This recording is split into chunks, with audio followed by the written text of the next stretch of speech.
नमस्कार, मैं धर्मेंद्र चौधरी और आप जुड़ चुके हैं प्लेसेस इन न्यूज़ कार्यक्रम के साथ। आज इस कार्यक्रम की कड़ी में हम बात करेंगे फरवरी 2026 के उन स्थानों के विषय में जो उस समय चर्चा में रहे थे। सबसे पहले देख लेते हैं कौन-कौन से स्थान आज की इस कड़ी में सम्मिलित किए गए हैं। सबसे पहले हम बात करेंगे हडसन नदी के विषय में, जो कि न्यूयॉर्क, न्यू जर्सी को जोड़ने वाली एक टनल को लेकर डोनाल्ड ट्रंप के खिलाफ इन दोनों स्टेट्स ने एक मुकदमा दायर किया है। फिर हम बात करेंगे ताकेशिमा द्वीप, जो कि दक्षिण कोरिया ने जापान द्वारा आयोजित एक कार्यक्रम को लेकर आपत्ति जताई है। यहां पर उर्मिया लेक, ईरान की ये जो लेक है वो पिछले 5 वर्षों में सबसे भीषण सूखा की शिकार हो रही है। चर्चा करेंगे इसके विषय में। थ्वाइट्स ग्लेशियर, हिमनद, पश्चिमी एंटार्कटिका में स्थित एक बहुत बड़ा ग्लेशियर है, इस पर चर्चा करेंगे। एल चिचोन ज्वालामुखी, यह मैक्सिको का एक ज्वालामुखी है जिसमें कुछ संवेदनशीलता, सक्रियता दिखाई दी है, तो उस पर चर्चा करेंगे। यूनाइटेड किंगडम, यूके और भारत के बीच में एक ऑफशोर विंड टास्क फोर्स गठित हुई है और उस पर विजन 2035 को लेकर चर्चा हुई है, उस पर भी चर्चा करेंगे आज की इस कड़ी में। चलिए एक एक करके इन खबरों के विषय में या स्थानों के विषय में विस्तार से चर्चा करते हैं।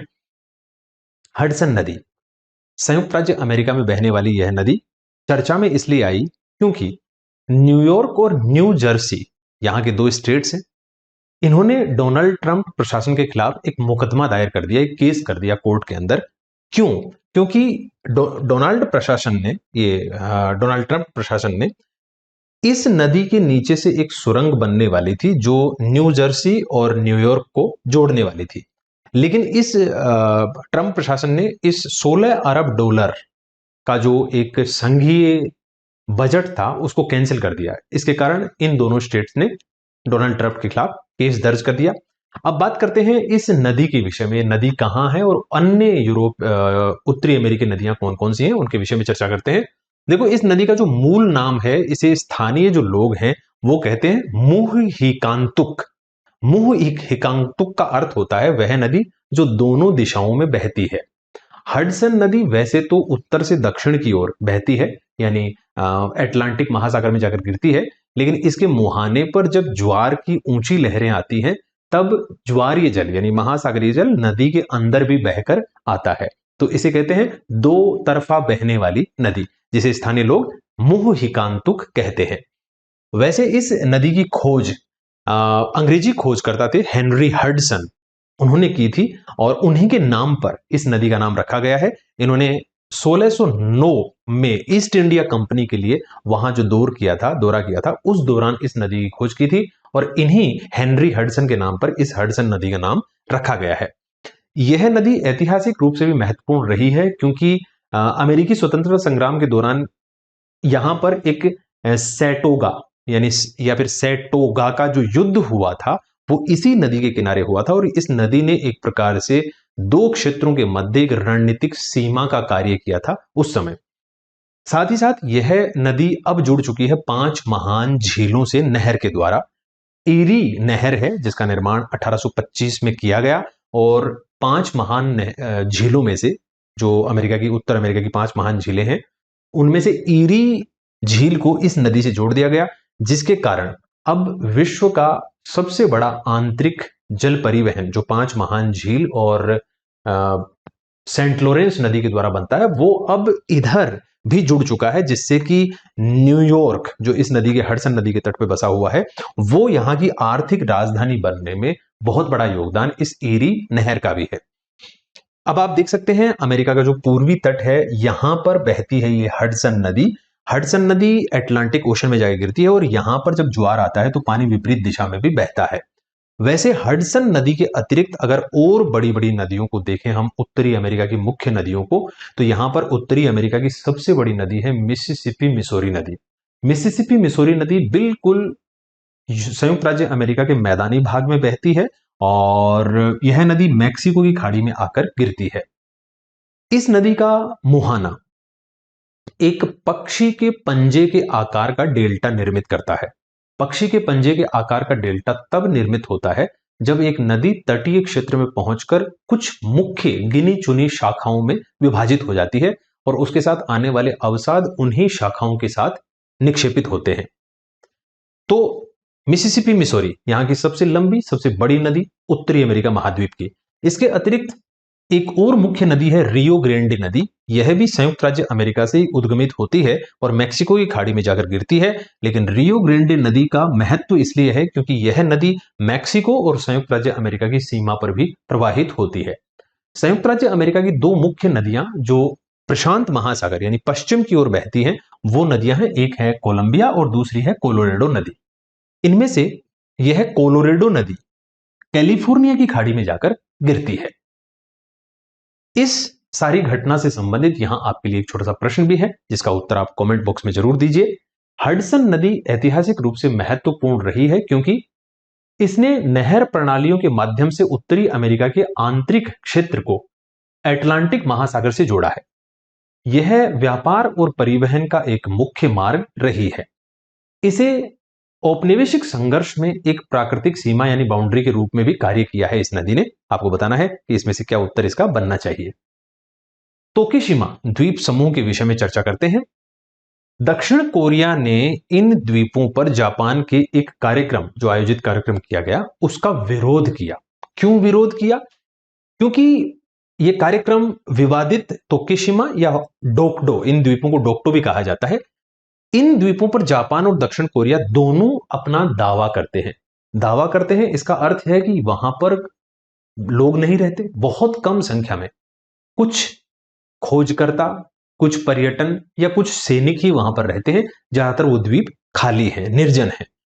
ये छोटे छोटे द्वीप लंबे समय से दोनों देशों के बीच में तनाव का कारण रहे हैं और तनाव किसी और कारण से भी है क्योंकि जापान जिस समय बहुत शक्तिशाली देश हुआ करता था, कोरिया बहुत कमजोर देश हुआ करता था, उस समय 1910 से 1945 के बीच में यानी द्वितीय विश्व युद्ध तक की बात है, ये कोरियाई प्रायद्वीप जिस पे दक्षिण कोरिया और उत्तर कोरिया देश हैं, उस पर औपनिवेशिक क्षेत्र बना रखा था जापान ने, यानी जापान वहां पर एक प्रकार से कब्जा कर रखा था या फिर वहां पर मुख्य देश था और वो उपनिवेश बने हुए थे। तो इस कारण से भी इन द्वीपों पर दोनों का कश्मकश चलती रहती है। अब ये जो द्वीप है तोकेशिमा द्वीप, पहली बात तो ये द्वीप क्यों महत्वपूर्ण है और दोनों देश इन द्वीपों को लेकर क्यों झगड़ रहे हैं। तो तोकेशिमा द्वीपों को देखें तो यहां पर मत्स्यन का बहुत अच्छा केंद्र है। महासागरीय क्षेत्र में मछलियां वहां ज्यादा पाई जाती हैं जहां पर शीतल और उष्ण महासागरीय धारों का अभिसरण होता है, यानी गर्म और ठंडी महासागरीय धाराएं जहां आपस में आकर मिलती हैं वहां पोषक तत्व बहुत सारे इकट्ठे हो जाते हैं और फिर वहां फाइटोप्लैंक्टन यानी पादप प्लवक फैलते हैं और मछलियों की संख्या लगातार बढ़ती चली जाती है। तो ये द्वीप समूह या फिर इस सागर की बात करें जिसको जापान सागर कहते हैं, यहां पर खूब सारी मछलियां पकड़ी जाती हैं। इसके साथ साथ इसी सागर के अंदर गैस हाइड्रेट्स के भी भंडार हैं, यानी जो जमी हुई मीथेन होती है जो कि एक ऊर्जा का साधन है, संसाधन है, तो इसके भी बड़े भंडार बताए जाते हैं। तो इसको लेकर भी दोनों देशों के बीच में कश्मकश खींचतान है। इसके साथ साथ ये चारों ओर, चाहे रूस को देखें उस क्षेत्र में, मैं आपको जगह दिखाता हूं। यहां पर देखिए, यहां पर अगर आप देखें तो इसके उत्तर में यहां पर रशिया है, यहां पर कोरिया है, चीन है और यहां जापान है। तो ये बीच में ये जो जगह है डोक्टो या फिर ताकेशिमा द्वीप, ये बहुत महत्वपूर्ण है। तो यहां पर सैनिक गतिविधियां भी रहती हैं, जिसका अड्डा यहां पर होगा वो चारों तरफ नजर रख सकता है। इन द्वीपों को 3 अलग अलग नाम से जाना जाता है और उनका रणनीतिक महत्व आप समझ सकते हैं। देखिए, डोक्टो, ये दक्षिण कोरिया वाले लोग इनको डोक्टो कहते हैं जिसका अर्थ होता है अकेला द्वीप। अकेला द्वीप का मतलब जिसपे कोई नहीं रहता, यानी निर्जन है लगभग। इसके अलावा जापान के लोग इन्हें कहते हैं तोकेशिमा जिसका अर्थ होता है बांस के द्वीप, यानी ऐसे द्वीप जो जहां पर बांस खूब सारा पैदा होता है या फिर एक प्रकार से पानी पर तैर रहे हैं। लियानकोर्ट रॉक्स, इनको वैश्विक मानचित्र पर लियानकोर्ट रॉक्स के नाम से भी जाना जाता है। लियानकोर्ट रॉक्स इनका नाम इसलिए हुआ क्योंकि एक फ्रांसीसी व्हेल शिकार जहाज ले लियानकोर्ट जो कि 1849 में यहां गई थी और इन द्वीपों का सबसे पहले खोज की थी, तो इसलिए इनको लियानकोर्ट द्वीप भी कहा जाता है। अब देखते हैं जरा कि ये द्वीप कहां है। दोबारा मैं आपको दिखाता हूं। ये जापान और जो कोरियाई प्रायद्वीप है जिसपे उत्तरी कोरिया और दक्षिणी कोरिया है, उनके बीच में, जापान सागर के बिल्कुल बीचों बीच में ये द्वीप हमें आपको यहां देखने को मिलेंगे। इनको लियानकोर्ट रॉक्स भी कहते हैं। अब देखिए, इसके पूर्व की ओर देखें तो जापान के द्वीप दिखाई देंगे। जापान को अगर हम देखें तो जापान के 4 बड़े बड़े द्वीप हैं जापान का सबसे बड़ा द्वीप है होन्शु, उसके बाद दूसरा सबसे बड़ा द्वीप है होक्काइडो, और फिर है क्यूशु, और फिर शिकोकू। वैसे जापान के ज्यादातर बड़े बड़े शहर अगर आप देखेंगे तो वो इसी होन्शु द्वीप के ऊपर है, चाहे वो टोक्यो है, योकोहामा है, या सेंडाई है, या फिर और भी जैसे या ओसाका है, ये भी इसी के ऊपर है। और हिरोशिमा, जिसपे पहला परमाणु बम, यानी पूरी दुनिया का पहला परमाणु बम जहां गिराया गया था, हिरोशिमा, वो भी इसी होन्शु द्वीप के ऊपर है। अब होन्शु और होक्काइडो द्वीप से, यानी जापान सागर से, अगर इन दोनों द्वीपों के बीच में से आप उत्तरी प्रशांत महासागर या प्रशांत महासागर की ओर जाना चाहते हैं, तो यहां पर एक सुगारू जल संधि है। तो सुगारू जल संधि है होक्काइडो और होन्शु द्वीपों के बीच में, जबकि यहां पर सखालिन द्वीप है एक रूस का, उसके और होक्काइडो द्वीप के बीच में है ला पेरोउस जल संधि। तो ला पेरोउस जल संधि और यहां पर है सुगारू जल संधि, इनका नाम आप याद रख सकते हैं। यहां कोरियन स्ट्रेट भी है, कोरिया जल संधि है, जो कि जापान के यहां पर जो क्यूशु द्वीप है वो और कोरियाई पेनिनसुला, प्रायद्वीप के बीच में है।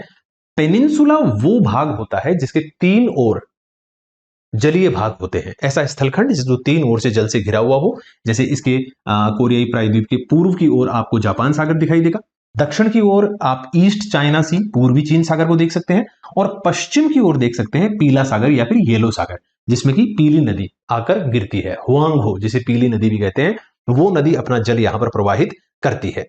ठीक है, इसके बाद इससे संबंधित आपके लिए एक छोटा सा प्रश्न भी है, यहां पर लिखा हुआ है, तोकेशिमा या ताकेशिमा द्वीप समूह के संदर्भ में निम्नलिखित कथनों को बताइए, कौन कौन से सही है। ये जापान और दक्षिण कोरिया के बीच विवादित है, आपको बताना है। ये निर्जन ज्वालामुखी ये द्वीप है, आइलैंड्स है। ये पीला सागर में स्थित है, क्या ये पीला सागर में स्थित है? कमेंट बॉक्स में उत्तर जरूर दीजिए। अगला स्थान, उर्मिया लेक, ईरान की यह लेक पिछले कुछ दशकों से बहुत कम वर्षा और मानवीय अतिक्रमण के कारण लगभग 90% तक सूख चुकी है। ठीक है, तो पिछले 5 वर्षों में बहुत भयंकर सूखा चल रहा है, भीषण सूखा। तो 14 नवंबर 2025 को तेहरान के 4 दरगाहों, मजारों पर सैकड़ों बल्कि हजारों लोग ये सलात अल इस्तिस्का, यानी बारिश के लिए सामूहिक प्रार्थना, ये एक शब्द है, इसको आप जरूर मस्तिष्क में रखें कि सलाल अल इस्तिस्का क्या होती है। तो ये बारिश के लिए एक सामूहिक प्रार्थना होती है, ऐसी लोगों ने वहां पे की। ठीक है, इसलिए ये उर्मिया लेक जो है वो चर्चा के अंदर आई। अब देखिए, इसमें शरद ऋतु 2025 में दीर्घकालिक औसत का, यानी बहुत लंबे समय से जो शीतकालीन में यहां वर्षा होती है, उस वो 90% तक कम हुई। इसके कारण यहां सूखा बढ़ चुका है, और ये उत्तर पश्चिमी ईरान में यह झील है, कैस्पियन सागर से पश्चिम की ओर, और वहां पर वर्षा नहीं होने से ये झील काफी छोटी हो चुकी है। मैंने कहा 90% तक सूख चुकी है, और चरम मौसमी दशाएं चल रही हैं। लगभग आधी शताब्दी बीत चुकी है, और यहां पर पिछली आधी शताब्दी का सबसे शुष्क मौसम, सबसे चरम दशाएं, यानी जब गर्मी खूब हो जाती है, शुष्कता बहुत बढ़ जाती है, तो उनको चरम दशाएं कहा जाता है, ऐसी यहां पर चल रही है। अब उर्मिया लेक के बारे में कुछ तथ्य और देखें कि यह लेक किस प्रकार की लेक है।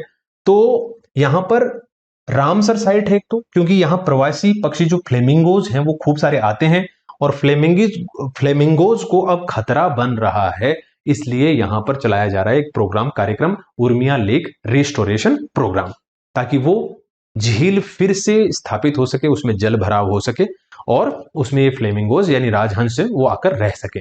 ये देखिए, आप यहां पर इस झील की स्थिति देख सकते हैं, ईरान के पश्चिमी भाग में है, उत्तर पश्चिमी भाग में, कैस्पियन सागर से इसका कोई जुड़ाव नहीं है। यहां पर एक शब्द और प्रयोग किया गया है जिसका नाम है, यहां पर नमक के तूफान, यानी सोल्ट स्टॉर्म्स क्या होते हैं। अगर कल को हमारे सामने एक शब्द आ जाए कि सोल्ट स्टॉर्म्स क्या होते हैं, जरा इसको बता देता हूं मैं आपको। देखिए, जब लवणीय झील सूखती है तो उसकी पैंदी में, नीचे तली में बहुत सारा नमक इकट्ठा हो जाता है, वो नमक सूख जाता है, मिट्टी के ऊपर भरा पड़ा रहता है। जब तेज हवाएं चलती हैं तो वो नमक के बारीक बारीक कण हवा में उड़ते हैं, लोगों को श्वसन में दिक्कत आती है, इसके अतिरिक्त स्किन के ऊपर जम जाता है तो खुजली की बीमारी होती है, और साथ ही साथ पर्यावरण में बहुत बड़ी मात्रा में अगर वो हो जाते हैं तो अंधड़ जैसा माहौल बन जाता है, जल्दी एक प्रकार से आप कह सकते हैं कि संघनन की स्थितियां बनती है। तो कुछ क्षेत्रों में जाकर वर्षा ज्यादा होने का कारण भी वो बनते हैं, और पत्तियों पर, पौधों पर, फसलों पर जमने से उनको भी क्षति पहुंचाते हैं। ठीक है, तो ये है यहाँ की उर्मिया लेक। अब इससे संबंधित एक छोटा सा प्रश्न आपके लिए कि उर्मिया झील के संबंध में निम्नलिखित कथनों पर विचार कीजिए और बताइए कौन से सही है। यह एक अंतःक्षेत्रीय यानी एंड्रोहिक झील है, यानी जिसका महासागर से कोई संबंध नहीं है या नहीं, बताइए आप। यह कैस्पियन सागर में जल प्रवाहित करती है, क्या इसका जल कैस्पियन सागर में जाता है? हाल के दशकों में इसका आकार गंभीर रूप से सिकुड़ा है। कमेंट बॉक्स में उत्तर जरूर दीजिए। अगला है थ्वाइट्स ग्लेशियर। एंटार्क्टिका में यह ग्लेशियर है, हिमनद है। यह ग्लेशियर धीरे धीरे संकुचित हो रहा है, छोटा हो रहा है। इस ग्लेशियर का जो तली है नीचे की, वो समुद्र तल से भी नीचे है। तो समुद्र तल का जैसे जैसे तापमान बढ़ता है तो इसकी तली में जो जल है, समुद्र का पानी जो छू रखा है उसको, वो उसको तेजी से पिघला रहा है और उसका आकार लगातार छोटा होता चला जा रहा है। ठीक है, तो इसे डूम्सडे ग्लेशियर भी कहा जाता है। ठीक है, और ये जो हिमनद है वो जैसा कि मैंने आपको बताया कि पत्थर के ऊपर टिका हुआ है, लेकिन फिर भी नीचे से तली उसकी लगातार पिघल रही है। देखिए, इतने बड़े बड़े ग्लेशियर्स जब पिघलते हैं तो उनका जल महासागर में जाता है और महासागर का जो तल है, समुद्र तल जिसे हम कहते हैं सी लेवल, वो लगातार राइज करता है। एंटार्क्टिका के बारे में अगर कुछ और रोचक तथ्य मैं आपको बताऊं तो एंटार्क्टिका पर विश्व के ताजा जल का 80% भाग समाहित है। यानी एंटार्क्टिका पर जो हिम है वो पूरे विश्व का ताजा जल, जो भी हिम के रूप में है, बर्फ के रूप, नदियों में है, झीलों में है, भूमिगत है या सतह के ऊपर है, समस्त ताजा जल जो पीने योग्य जल है उसका 80% एंटार्क्टिका पर जमा हुआ है। और एंटार्क्टिका का जो भूभाग है वो 98%, 98% हिम से आच्छादित है। अगर केवल एंटार्क्टिका की समस्त हिम गलित होकर यानी पिघलकर महासागरों में पहुंच जाए तो वैश्विक समुद्र तल 60 मीटर ऊपर आ सकता है। ऐसी स्थिति में जो भी तटीय नगर हैं, क्षेत्र हैं, स्थलखंड हैं, राज्य हैं, देश हैं या शहर हैं, बंदरगाह है, वो सभी जो समुद्र तल से 60 मीटर की ऊंचाई पे हैं, वो सारे के सारे समुद्र में समा जाएंगे। और ऐसे में संभवतः दुनिया की 10% के आसपास जो जनसंख्या है उससे भी ज्यादा हो सकती है, वो समुद्र के जल में समाहित हो जाएगी, यानी उनको छोड़कर घर भागने पड़ेंगे। साथ ही साथ कृषि क्षेत्रों को क्षति पहुंचेगी, मैंग्रोव को क्षति पहुंचेगी। वहां पर जो भी इंफ्रास्ट्रक्चर है, बंदरगाह हैं, शहर हैं, सड़कें हैं या फिर और कोई पावर प्लांट है, न्यूक्लियर पावर प्लांट है, ये सब जलमग्न हो जाएंगे। तो बहुत बड़ा खतरा है। तो वैश्विक तापन को रोकना होगा हमें, अगर ऐसी घटनाओं को रोकना है तो। अब इससे संबंधित यहां पर एक छोटा सा प्रश्न है कि थ्वाइट्स जो हिमनद है वैश्विक स्तर पर क्यों महत्वपूर्ण है? यह समुद्र स्तर से नीचे स्थित भूभाग पर आधारित है, यानी ग्राउंडेड जो है।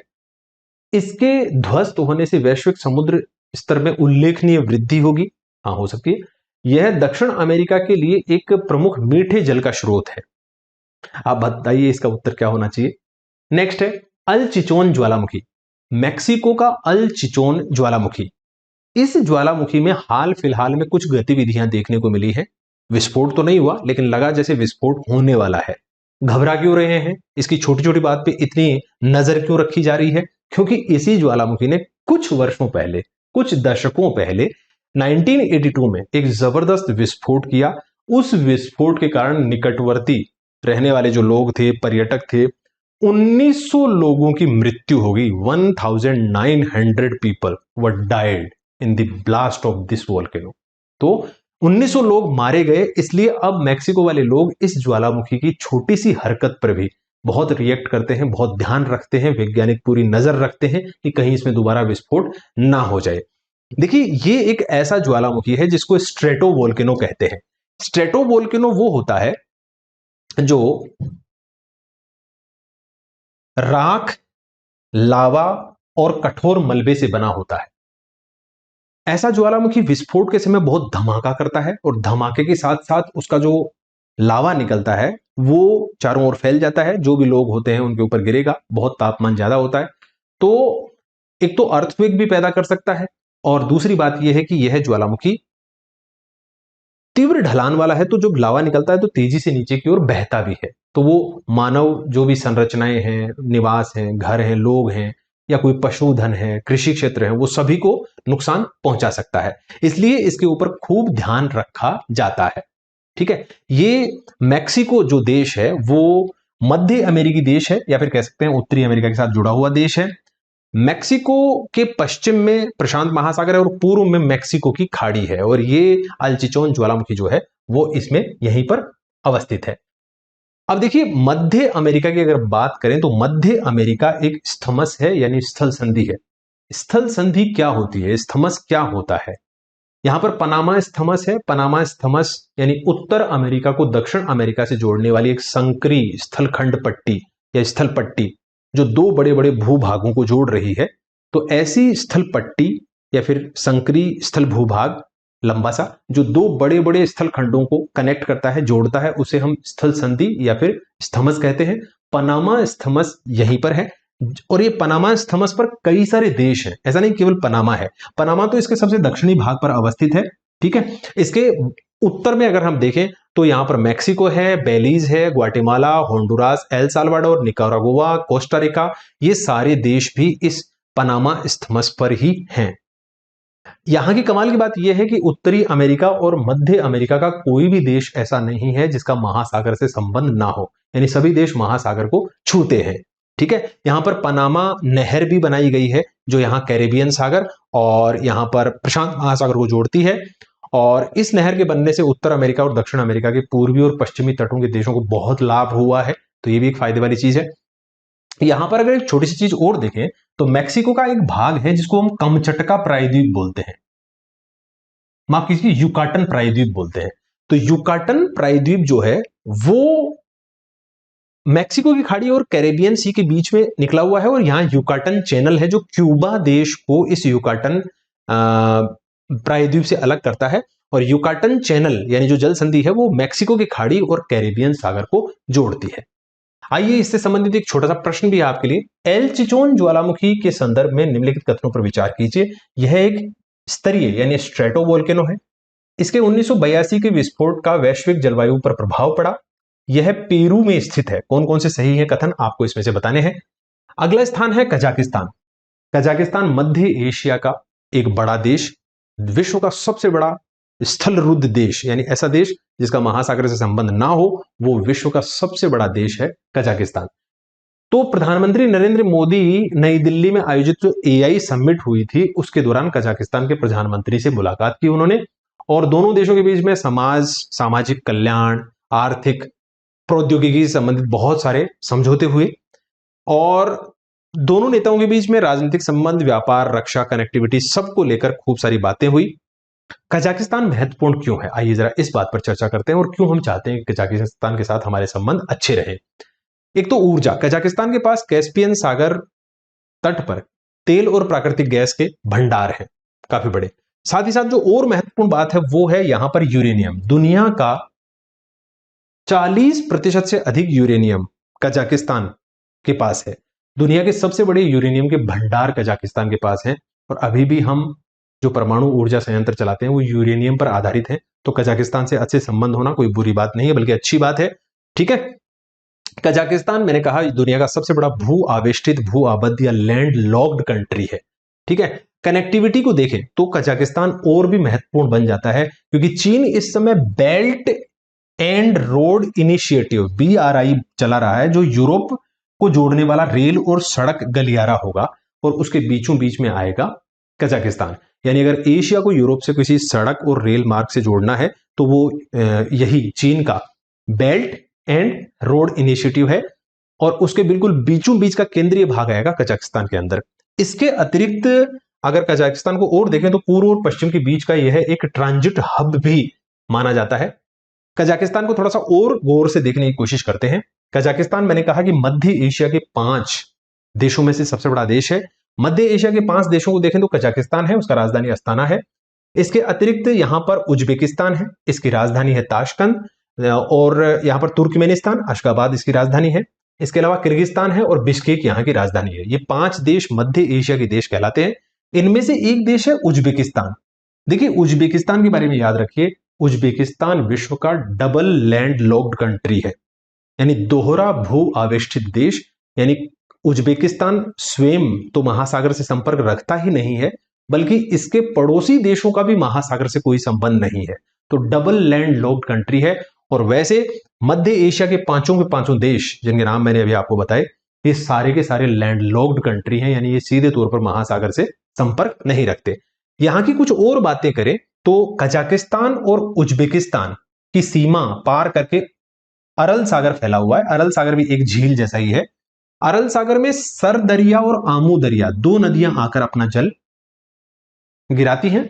अरल सागर अपने मूल आकार का अब केवल 40% के आसपास ही शेष रह गया है। मानवीय अतिक्रमण, नदियों पर बनाए गए बांध, उनके कारण अब इसमें जल नहीं पहुंच पाता है और यह काफी संकुचित हो चुका है।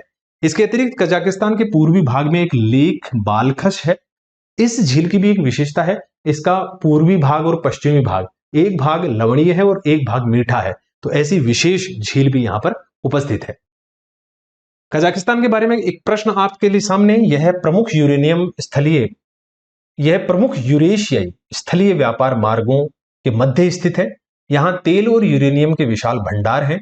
यह हिंद महासागर तक प्रत्यक्ष पहुंच प्रदान करता है। आपको बताना है कौन कौन से कथन कजाकिस्तान के बारे में सही हैं। आइए अंतिम स्थान या फिर कहें क्षेत्र जिसके बारे में आज की इस कड़ी में चर्चा करने वाले हैं, यूनाइटेड किंगडम। देखिए, यूके और भारत ने एक अंडरस्टैंडिंग, समझौता या फिर कहें कि आपस में चर्चा, ऑफशोर विंड टास्क फोर्स की स्थापना की है 2035 और चौथा ऊर्जा संवाद के अंतर्गत।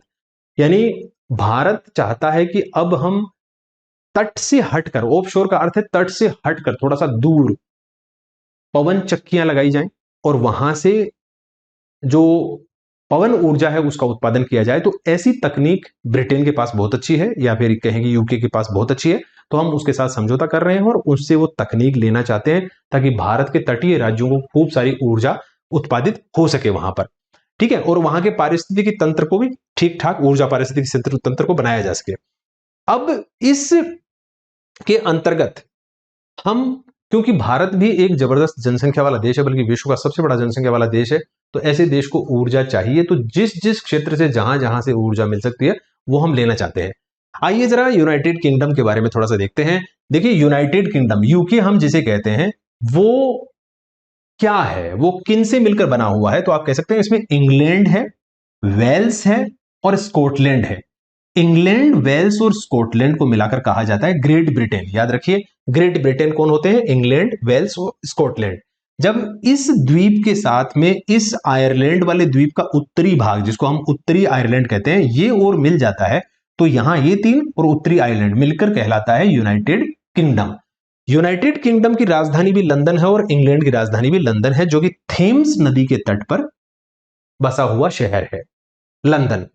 इस लंदन शहर से ही होकर गुजरती है 0 डिग्री वाला देशांतर, जिसको प्राइम मेरिडियन, प्रधान मध्याह्न रेखा या 0 डिग्री वाला देशांतर कहा जाता है, जिससे पूरी दुनिया में, पूरे विश्व में समय मानकों का निर्धारण किया जाता है, या फिर कहें कि हम जो समय कटिबंध है, टाइम जोन्स है, उनका निर्धारण किया जाता है।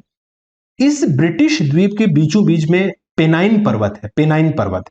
इस पर्वत का ज्यादातर खनन हो चुका है। यहां लोहे के और कोयले के पहले भंडार हुआ करते थे, लेकिन अब पूरी तरीके से पिछले 150-200 वर्षों में समाप्त हो चुके हैं पूरी तरीके से। अगर हम ब्रिटिश इस द्वीप समूह की बात करें तो इसके पूर्व में उत्तरी सागर है, दक्षिण की ओर देखें तो इंग्लिश चैनल और डोवर जल संधि है। ठीक है, डोवर जल संधि और इंग्लिश चैनल, ये यहां पर इंग्लिश चैनल है, यहां डोवर जल संधि है, क्योंकि यहां डोवर शहर है, आप देख सकते हैं DOVR, डोवर शहर, तो ये डोवर जल संधि है यहां पर। यह उत्तरी सागर को यहां पर अटलांटिक महासागर से जोड़ती है। इसके पश्चिम की ओर आयरिश सागर है और यहां पे सेल्टिक सागर भी है। ठीक है, तो ये ब्रिटिश द्वीप समूह आप देख सकते हैं। यहां पर पवन चक्की ऑफशोर किस प्रकार से बनाई जाती है, यहां आप डायग्राम देख सकते हैं। या तो तट के बिल्कुल पास में ग्रिड लगा सकते हैं, पानी जो कम गहरा है उसके अंदर ऐसे बड़े बड़े प्लांट लगा सकते हैं। फिर जहां कम गहरा पानी होगा वहां पर आप देख सकते हैं सिंगल एक खंबे वाला, और वहां पर डबल खंबे वाला जो लगाएंगे वो जैकेट बोलते हैं उसको। और फिर डीप वाटर में बुलाएंगे फ्लोटिंग, यानी तैरते हुए विंड सिस्टम भी लगाए जा सकते हैं। तो ऐसे ब्रिटेन हमें तकनीक देने वाला है जिससे हम ऑफशोर तटीय या फिर ऑफशोर जो विंड सिस्टम है वो लगा सकते हैं।